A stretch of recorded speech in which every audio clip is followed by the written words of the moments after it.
All right, the Contender Chapter 15.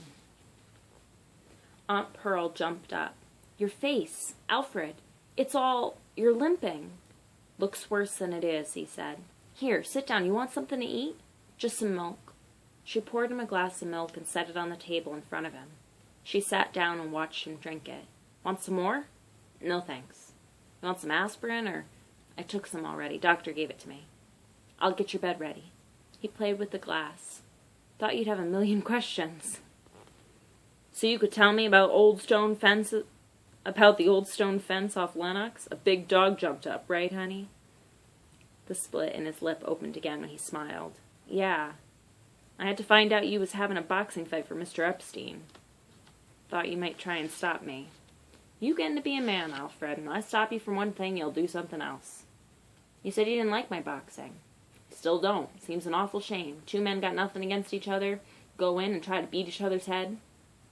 I don't know about nothing else. Before the summer, you didn't know about boxing neither. I guess I'll have some more milk. She leaned over his shoulder and filled his glass. When I was 17, Alfred, don't look at me that way. I was 17, too. A man came by the house. He was from the Apollo Theater. Said he heard me singing in the church choir and wanted to sign me up for a stage show. No star part, you understand. I'd be in a chorus, wear a fancy dress, they'd teach me some dance steps. She walked around the table holding the milk container with two hands. Was we ever excited, me and Dorothy and Ernestine, your mama? Couldn't sign a contract because I was underage, and my mama, your grandma, wouldn't sign for me.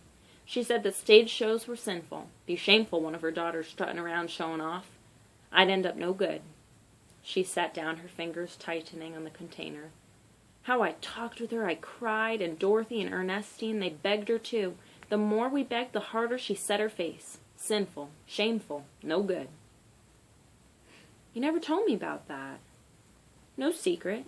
You'd just always been so closed into yourself, Alfred. What happened? Nothing.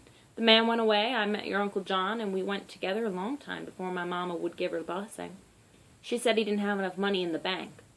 How that man worked, night and day he worked. We got married and he got sick soon after Charlene came along. He never did get to see the twins. Passed on a month before they came. Her hands tightened and twisted on the container. The milk spurted out into her lap, and Alfred came around the table and put his hand on Aunt Pearl's shoulder. He would have been real pleased with them. Nice girls, he said softly. She was sobbing. I don't say I wouldn't have been a star or anything. I don't know what I'm saying. But you would have liked to try, said Alfred. Yes. He held her shoulders until they stopped heaving. Thanks, Alfred. You're a comfort. And she wiped her eyes and looked up into his. I didn't even ask if you won your fight. I won it. She reached up and stroked his face. And it didn't even taste sweet, the winning, did it, honey? No. You gonna quit this thing now? No. All right.